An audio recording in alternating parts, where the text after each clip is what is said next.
Ketegangan di Timur Tengah kembali memanas setelah muncul tudingan tajam dari Teheran terkait insiden penyerangan fasilitas minyak Arab Saudi. Pemerintah Iran menolak keras keterlibatan mereka dalam serangan yang memicu kebakaran kecil di kilang Ras Tanura milik Saudi Aramco.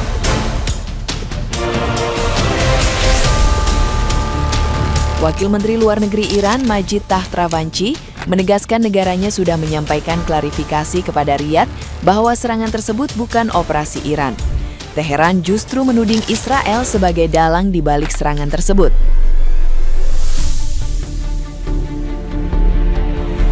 Menurut sumber militer Iran, insiden di Ras Tanura disebut sebagai operasi bendera palsu yang bertujuan mengadu domba negara-negara Teluk.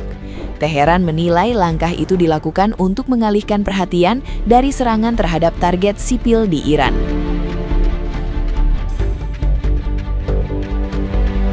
Meski Iran sebelumnya menyatakan siap menargetkan kepentingan Amerika Serikat dan Israel, fasilitas Aramco disebut tidak termasuk dalam daftar sasaran.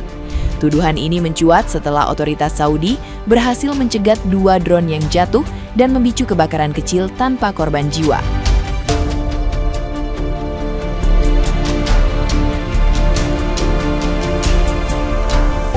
Nah, gimana nih menurut netizen yang terhormat? Silahkan berkomentar ya.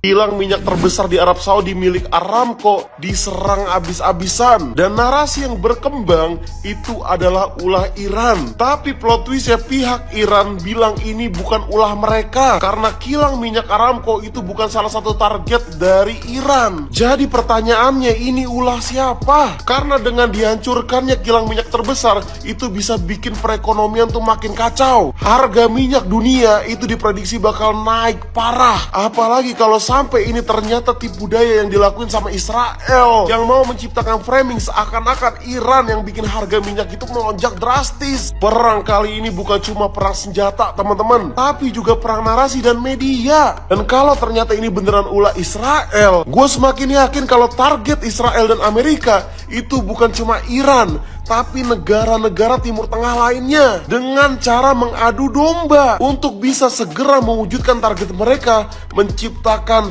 Israel Raya. Ini berita terbaru, propaganda Amerika ternyata mulai terungkap. Lo tahu kan, kilang minyak terbesar Arab Saudi yang kemarin meledak, yang dinyatakan oleh media-media seluruh dunia bahwa yang menyerang itu adalah Iran. Ternyata yang menyerang itu adalah Israel dan juga Amerika. Hal ini dinyatakan juga sama jurnalis Amerika yang bernama Tucker. Dia mengatakan bahwa insiden tersebut merupakan upaya langsung dari Israel untuk memicu ketidakstabilan antara sekutu Arab Saudi dari AS Israel di kawasan Timur Tengah. Kuat dugaan ini menjadi cara Israel mengadu domba negara-negara tersebut agar kemudian mendorong Iran dan melakukan serangan kepada Iran. Walaupun faktanya Iran hanya menyerang markas militer AS di negara-negara tersebut ataupun tentara-tentara AS yang ada di Timur Tengah. Dilansir dari Gaza Update, seorang pejabat Iran di CNN, "Kami sudah menghubungi saudara kami yaitu Arab Saudi untuk membicarakan hal ini. Iran tidak bertanggung jawab atas serangan terhadap fasilitas di Arab Saudi. Kami sudah menjelaskan hal itu dan kami secara resmi menyatakan hari ini bahwa itu bukan salah satu target angkatan bersenjata Iran." Nah, terus, garda terdepan revolusi Iran juga mengatakan bahwa serangan yang menargetkan fasilitas minyak Aramco ataupun punya Arab Saudi ini dilakukan oleh Israel, merupakan contoh dari operasi bendera palsu ataupun false flag. Dengerin sampai habis, informasi penting. Dunia lagi kacau, lagi nggak baik-baik aja. Hari ini Israel serang Iran, digempur lewat udara di kota Teheran. Beberapa jam kemudian, Trump juga bereaksi. Trump bilang militer Amerika lagi ada operasi tempur besar di Iran. Targetnya kali ini banyak, ada puluhan target militer dalam satu hari. Nah, Iran pastinya nggak diem aja. Iran langsung balas rudal balistik ke Israel. Tapi yang lebih parah bukan itu. Rudal Iran nyampe ke Bahrain. Di Bahrain ini ada markas armada Angkatan Laut Amerika Serikat. Kedutaan Amerika Serikat langsung panik buat peringatan darurat. Sirene bunyi di Qatar. Ledakan kedengaran sampai Abu Dhabi. Intinya, ini bukan lagi masalah Israel dan Iran, tapi seluruh Teluk Persia udah jadi zona perang. Nah, tujuannya apa dari serangan ini? Kalau kita lihat, ini bukan serangan pertama. Juni 2025, 2005 Israel pernah nyerang Iran, fasilitas nuklirnya diserang. Nah, tapi Iran nggak mundur.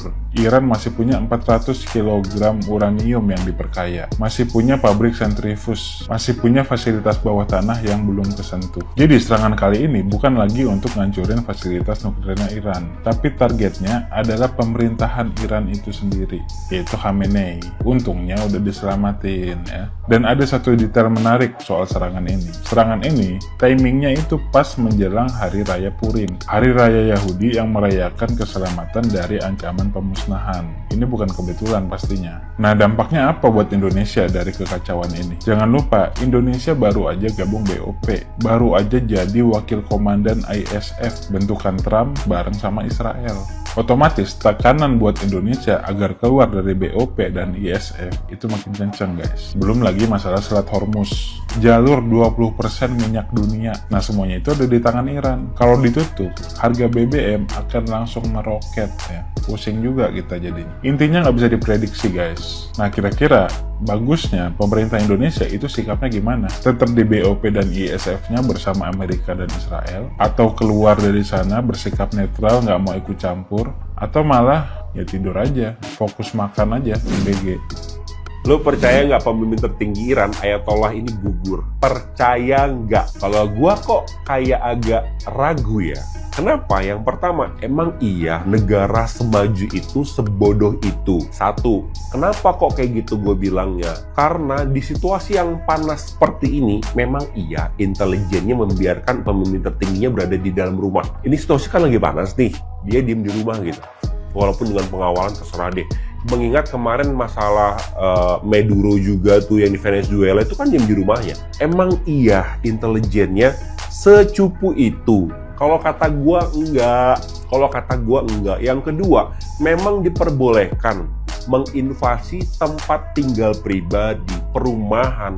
Diperbolehkan setahu gua, namanya invasi itu ke jalur-jalur fasilitas-fasilitas perang, fasilitas-fasilitas militer, ya, atau fasilitas-fasilitas yang menargetkan fasilitas umum, ya, kayak sumber daya dan lain-lain, kayak gitu. Setahu gue nggak boleh gitu. Kalau memang diperbolehkan kode etik ya udah dari dulu, nggak usah lama-lama perang, langsung aja skakmat kayak gitu, ya kan? Yang ketiga, siapa yang diuntungkan dari kejadian ini? Semua orang mengetahui kalau pemimpin tertingginya sudah gugur, siapa yang diuntungkan? Ya jelas negara tersebut. Kenapa? Bisa bergerak dengan senyap ya, dengan wajah baru, tapi otaknya otak lama. Ya, karena apa? Karena di zaman sekarang ini kita nggak bisa percaya langsung A. Orang bilang kayak gini, percaya langsung B. Kita harus berpikir kritis. Kalau menurut gue sih kayak gitu ya. Ya gue juga nggak tahu mana yang benar, mana yang salah. Tapi kok gue masih meragukan ya. Kalau gue pribadi masih meragukan. Kenapa? Karena kok segampang itu. Maksud gue gitu loh. Kok segampang itu. Menurut lu gimana?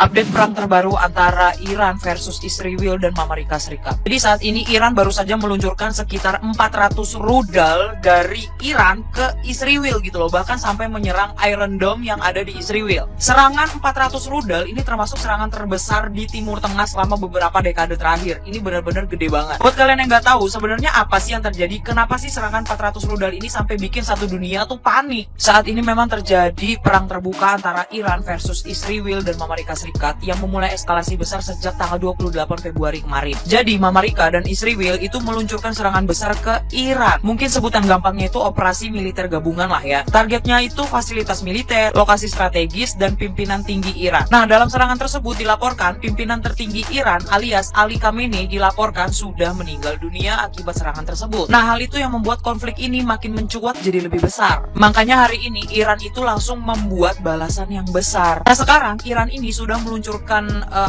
rudal dan drone ke Israel dan pangkalan militer Amerika Serikat di Timur Tengah. Serangan itu juga nyasar ke aset Amerika Serikat kayak di Teluk gitu loh, kayak di Doha, Dubai. Manama juga kena deh kalau nggak salah seingat gue dan sebaca gue. Bahkan beberapa sistem pertahanan di Israel itu juga kena rudal dari Iran. Sekarang Israel sama Iran itu sama-sama masuk status darurat nasional. Sekolah dan aktivitas publik terpaksa dihentikan, terpaksa ditutup ya karena apa? Ya karena ancaman rudal. Banyak juga penerbangan internasional yang di-cancel, di-delay, di-postpone, bahkan tidak diterbangkan atau ditutup karena apa? Ya karena langit dan wilayah udara tuh juga lagi nggak aman gitu. Dampak globalnya ada nggak? Ya ada, dan ini juga termasuk dampak global Indonesia juga. Ya namanya juga global, ya Indonesia pun termasuk. Harga minyak dunia dikhawatirkan akan naik. Pasar kripto dan ekonomi global juga jadi sensitif sekarang.